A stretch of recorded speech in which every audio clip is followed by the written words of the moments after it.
Depuis qu'Internet s'est démocratisé, la quasi-totalité des connaissances scientifiques est devenue accessible à n'importe qui, et ce, en quelques clics. Revers de la médaille, beaucoup de mensonges, de théories infondées et autres idées fausses. Mais qu'est-ce que c'est que ce bordel? Et voici une nouvelle leçon du professeur Dionysos. Pardon, mais qu'est-ce que tu fais là? Hein? C'était moi qui devais m'occuper de cette vidéo. Et qu'est-ce que ça change? Ça change que c'était une nouvelle série, que tu as la tienne et que tu n'as rien à voir dans celle-ci. Toi, d'habitude, tu expliques. Tu ne fais pas que poser des questions. Ça, c'est mon rôle. Tu te rends compte que tu es en train de te parler à toi-même, là? Mais non, toi tu n'es qu'un personnage, moi je suis réel. Pardon, mais tu n'es qu'une voix off. Tu n'as pas plus de consistance que moi. Et nous sommes tous les deux interprétés par une seule et même personne. Bon, vu sous cet angle, pourquoi pas. Et je suis beaucoup plus populaire et charismatique que toi. Ça, c'est au public d'en juger. Alors, qu'est-ce qu'on fait? Et si on se partageait la tâche? D'accord pour cette fois-ci, mais à charge de revanche, hein. Bon, où en étais-je? Ah oui. Dans cette série de vidéos, je vais donc m'amuser à inverser les rôles. Je ne ferai que poser des questions. Et moi, j'y répondrai. Dans ce second... Cinquième. Dans ce second épisode, nous allons nous pencher sur une autre pseudo-théorie qui, bien qu'elle ait été factuellement démontée des dizaines de fois, continue malgré tout de faire parler d'elle. Celle selon laquelle la Terre ne serait pas une sphère, mais un disque surmonté d'un dôme rotatif sur lequel serait fixé tout ce qui tourne. Soleil, planètes, étoiles et tout autre corps céleste. La Terre serait donc fixe et ce serait le dôme qui tournerait autour d'elle, ainsi que le Soleil et la Lune, qui apparemment léviteraient à une altitude plus ou moins constante sans qu'on sache comment ni pourquoi. La représentation de la carte du monde la plus communément admise selon les tenants de cette pseudo-théorie est la projection azimutale équidistante ou projection de Postel, dans une version centrée sur le pôle Nord, et qui est d'ailleurs utilisée comme logo par l'Organisation des Nations Unies, ce qui, dans certains milieux, est un signe évident qu'on nous cache la vérité. Cela dit, je trouve étrange de cacher la vérité en choisissant un logo qui évoque de manière explicite ce que l'on cherche à nous cacher. Mais passons. Cette projection a l'avantage de respecter les distances et les directions entre le point central et n'importe quel point d'arrivée. Cependant, tout comme n'importe quelle projection de la surface d'un globe sur un plan en 2 dimensions, il n'est pas réaliste. Et c'est valable pour n'importe quelle planisphère, projection de Mercator, de Peters ou autre. Si l'une des grandeurs est systématiquement respectée, invariablement la plupart des autres seront déformées. La seule représentation du monde qui respectera toutes les grandeurs, qu'elles se mesurent en distance ou en angle, ne tient pas en 2 mais en 3 dimensions. Rangez donc vos planisphères, procurez-vous une carte sous forme de globe. Je sais, pour certains c'est difficile, mais c'est pourtant nécessaire. Maintenant que les bases sont posées, il est temps de passer aux questions. Et je vous garantis qu'il va y en avoir quelques-unes cette fois. Question numéro 1. Comment expliquer que le soleil disparaisse derrière l'horizon à son coucher? Je vous vois venir d'ici avec votre pseudo-explication par la perspective, mais je vous arrête tout de suite. La perspective, c'est un effet d'optique qui fait que les objets lointains nous paraissent plus petits. Prenez 2 bouteilles d'eau de la même taille, placées respectivement à 3 et 6 mètres de l'objectif. Celle placée à 6 mètres paraîtra 2 fois plus petite que celle placée à 3 mètres. Mais dans aucun cas, elle ne commencera à disparaître par le bas. D'ailleurs, en parlant du Soleil ou de la Lune, à aucun moment il ne semble changer de taille apparente. Celle-ci variera toujours autour de 31 minutes d'arc. Si la perspective intervenait, la taille apparente du Soleil et de la Lune diminuerait au fur et à mesure qu'ils approcheraient de l'horizon. Or, ce n'est pas le cas.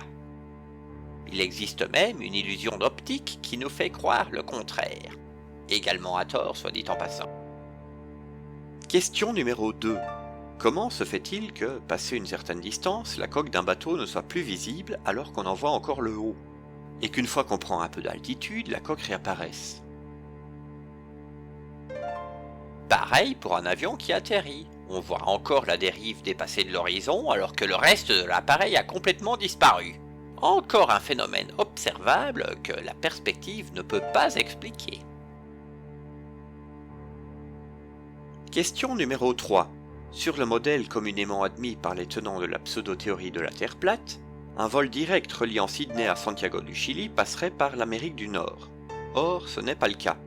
Comment l'expliquer? Parenthèse assez longue. Au moment de commencer à écrire les lignes qui vont suivre, jusqu'à la fin de cette parenthèse, nous étions dans la nuit du jeudi 22 au vendredi 23 septembre 2022, peu après minuit. J'ai eu l'idée d'observer les trajets de certains vols tout au long de la journée suivante. L'horaire était pour moi idéal. Le vendredi, je ne travaillais qu'en début de matinée et j'avais quartier libre le reste de la journée. Je me suis donc levé à 7 h du matin, et après m'être servi un petit café, je suis allé voir sur Flight Radar 24, un outil qui permet de suivre la plupart des vols en temps réel. Il n'y avait pas de vol Sydney-Santiago à ce moment-là, mais peu importe, d'autres pourraient tout aussi bien servir pour la démonstration à venir. J'ai d'abord repéré le vol QFA-63 reliant Sydney à Johannesburg en Afrique du Sud. Parfait, un vol dont les points de départ et d'arrivée se situent tous les deux dans l'hémisphère sud. Ensuite, je me suis intéressé au vol QTR-780, reliant Sao Paulo au Brésil à Doha au Qatar. Sao Paulo est dans l'hémisphère sud, Doha est au nord de l'équateur, mais la trajectoire du vol reste intéressante. Pour terminer, je me suis intéressé à 5 avions relativement proches les uns des autres et volant globalement dans la même direction, de la péninsule arabique à l'Australie. Les vols QTR-49G de Doha à Perth, UAE-58E de Dubaï à Melbourne, UAE-7MY de Dubaï à Perth, QTR-25K de Doha à Adélaïde et UAE-8PA de Dubaï à Sydney. J'ai ensuite éteint l'ordinateur et suis allé travailler. Lorsque je me suis reconnecté, environ 4 heures plus tard, l'avion reliant Sydney à Johannesburg continuait son petit bonhomme de chemin vers l'Afrique, en décrivant une curieuse courbe sur le planisphère. Celui allant de Sao Paulo à Doha survolait l'Afrique, quelque part à la frontière entre les deux Soudans, et décrivant lui aussi une étrange courbe sur la carte. Des 5 avions repérés plus tôt au-dessus de l'océan Indien, l'un des deux à destination de Perth avait atterri et n'était plus sur les radars. Ceux à destination de Melbourne, Sydney ou Adélaïde étaient encore en vol, mais proches de l'arrivée. Un peu plus à l'est, j'ai repéré le vol LAN 800, qui reliait Auckland en Nouvelle-Zélande à Santiago du Chili. Parfait, c'était exactement le type de vol que je recherchais. J'ai ensuite enclenché un minuteur et vaqué à d'autres occupations. 3 heures plus tard, je me suis reconnecté pour voir où en étaient les vols qui m'intéressaient. L'avion reliant Sydney à Johannesburg était à une petite heure de sa destination, de même que celui reliant Sao Paulo à Doha. L'appareil effectuant le vol Auckland-Santiago était quelque part au-dessus du Pacifique Sud, tout en décrivant, lui aussi, une courbe sur le planisphère. Considérant que l'expérience n'était pas encore terminée, j'ai à nouveau enclenché mon minuteur avant de passer à autre chose. Un peu après 18 h, heure belge, le vol Auckland-Santiago n'était qu'à moins d'1 heure de sa destination et venait de décrire une magnifique courbe dans le Pacifique Sud après environ 9 heures d'un vol qui devait en durer une dizaine. On en conclut donc que les vols directs d'un point à un autre de l'hémisphère sud existent. C'est vérifiable et vous pouvez tenter l'expérience par vous-même. Mais ni leurs itinéraires, ni les distances parcourues ne coïncident avec une Terre plate centrée sur le pôle Nord. Voyez plutôt, sur une projection de Postel, un vol reliant la péninsule arabique à n'importe quel point de l'Australie ressemblerait à ça. On constate que les trajectoires divergent très vite. Les vols à destination de Sydney, Melbourne et Adélaïde passent au-dessus de l'Asie continentale et d'une partie de l'océan Pacifique, tandis que ceux à destination de Perth survolent l'Inde et l'Indonésie. Or, dans la réalité, ce n'est pas le cas. Ces avions ont volé de manière quasiment parallèle jusqu'à atteindre les côtes australiennes. Toujours sur la même carte, un vol reliant Sydney à Johannesburg survolerait successivement la Papouasie-Nouvelle-Guinée et les Philippines, puis l'Asie en survolant l'Himalaya. Il traverserait le golfe d'Oman, puis le sud de la péninsule arabique, et entrerait finalement sur le continent africain quelque part au-dessus de la Somalie. Il filerait ensuite à travers la moitié de l'Afrique pour finalement atteindre sa destination. Et je n'ose même pas compter les kilomètres. Mais qu'est-ce qu'on constate dans la réalité? Qu'à aucun moment l'avion n'a cessé de survoler l'océan Indien entre l'Australie et l'Afrique. Je ne vous raconte même pas le détour que cela représente avec la carte des tenants de la Terre plate.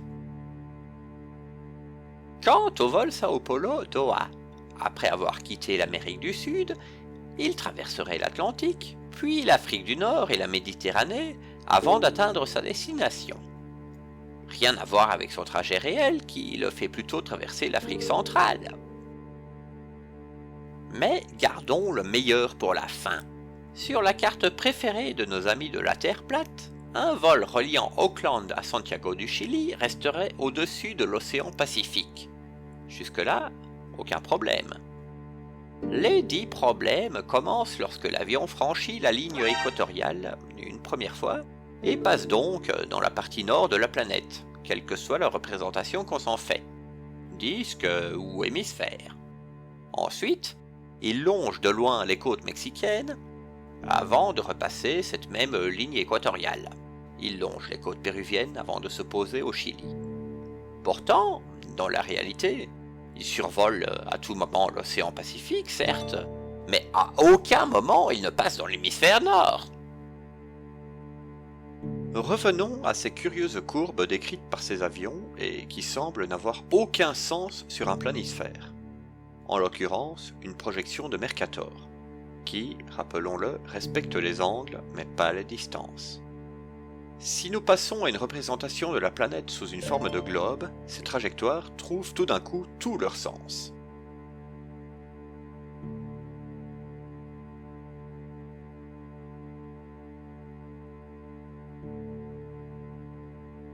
Il est à présent temps de fermer cette très longue mais instructive parenthèse et de passer à la question suivante.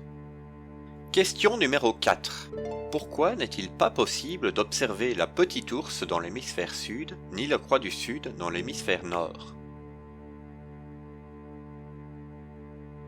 Si toutes les étoiles étaient collées à un dôme rotatif solidaire à une Terre circulaire fixe, l'ensemble de la voûte céleste serait visible de tous, toutes les nuits, où que l'on se trouve. Or, ce n'est pas le cas.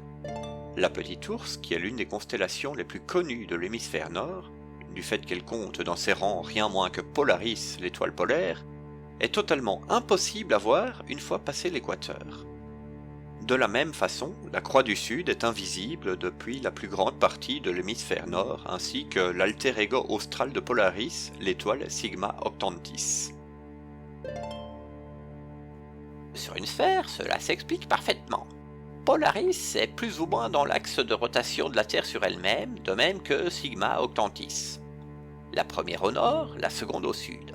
Un observateur placé dans l'hémisphère nord verra Polaris sans problème plus ou moins haute dans le ciel, selon qu'il sera plus proche du pôle nord ou de l'équateur. Une fois passé l'équateur, il ne la verra plus. Par contre, il apercevra Sigma Octantis de plus en plus haute dans le ciel au fur et à mesure qu'il ira vers le sud. Sur une Terre plate, cela ne correspondrait pas à la réalité observée. Où qu'on se situe sur Terre, au nord comme au sud, Polaris trônerait au sommet du dôme. Quant à Sigma Octantis, ce serait encore plus délirant. Elle n'aurait pas la forme d'un point, mais d'un anneau lumineux faisant le tour du dôme et situé au ras de l'horizon. Question numéro 5. Comment expliquer les éclipses lunaires et solaires sur une Terre plate avec un soleil et une lune qui la survolent en permanence? Sur le modèle sphérique, les éclipses solaires, qu'elles soient totales, partielles ou annulaires, se produisent lorsque la Lune passe pile entre la Terre et le Soleil. Pour les éclipses lunaires, il faut que ce soit l'ombre de la Terre qui masque partiellement ou totalement la Lune. Ces phénomènes sont connus, calculés et prédits depuis l'Antiquité. Mais dans le modèle de la Terre plate, eh bien, il tombe à plat. Question numéro 6. Comment expliquer que les étoiles tournent en sens anti-horaire dans l'hémisphère nord et en sens horaire dans l'hémisphère sud? Bon, Là, ce n'est pas forcément intuitif non plus. Pourtant, il s'agit bien d'une réalité observée, qui trouve une explication parfaitement logique sur une Terre sphérique. Partez du principe universel que la Terre tourne d'ouest en est. Donc, quel que soit l'endroit où vous vous trouverez sur Terre, le Soleil se lèvera à l'est et se couchera à l'ouest. Placez-vous dans l'hémisphère nord et regardez vers le sud. Le nord se trouvera derrière vous et le sud devant. L'est à gauche, l'ouest à droite. Le Soleil décrira donc un arc de cercle passant successivement à votre gauche à l'est, puis devant vous au sud, puis à votre droite à l'ouest. Placez-vous ensuite dans l'hémisphère sud et regardez vers le nord. Le sud se trouvera derrière vous et le nord devant. L'est à droite et l'ouest à gauche. Le Soleil décrira donc un arc de cercle passant successivement à votre droite, à l'est, puis devant vous au nord, puis à votre gauche à l'ouest. Si vous avez été attentif, vous constaterez que les directions gauche et droite ont été inversées, mais que la direction d'ouest en est n'a pas changé. Question numéro 7. Qu'est-ce qu'une comète? Petite précision. La première version de cette série de questions avait été posée en 2020 lors du passage de la comète Neowise à proximité de la Terre. J'en ai profité pour demander aux tenants de la pseudo-théorie de la Terre plate comment ils expliquaient le passage des comètes si la voûte céleste était fixée à un dôme rotatif sur lequel était fixé l'ensemble des astres. J'ai notamment eu droit à cette réponse. Tu veux savoir pour moi c'est quoi une comète? Étant donné pour moi l'espace est un immense océan, donc une comète pour moi c'est une sorte d'un grand mammifère, et quand c'est leur période migratoire, on peut les observer pendant 2 jours. Dans la logique de cette personne, la Terre est donc un disque recouvert d'un dôme, le tout reposant sur un autre disque, lui-même recouvert d'un autre dôme, et ce à l'infini. Entre notre dôme et le suivant se trouverait un espace hermétique rempli d'eau, dans lequel évolueraient des comètes qui seraient donc des sortes de baleines. Ouais. Gardons toujours cette réponse pour plus tard. Elle pourra éventuellement nous servir. Sinon, une comète, c'est un petit peu comme un énorme glaçon. Comme les planètes et les astéroïdes, elle est en rotation autour du Soleil, mais sur une orbite elliptique très excentrée. Elle effectue sa révolution d'une façon cyclique qui va de quelques dizaines à plusieurs milliers ou dizaines de milliers d'années.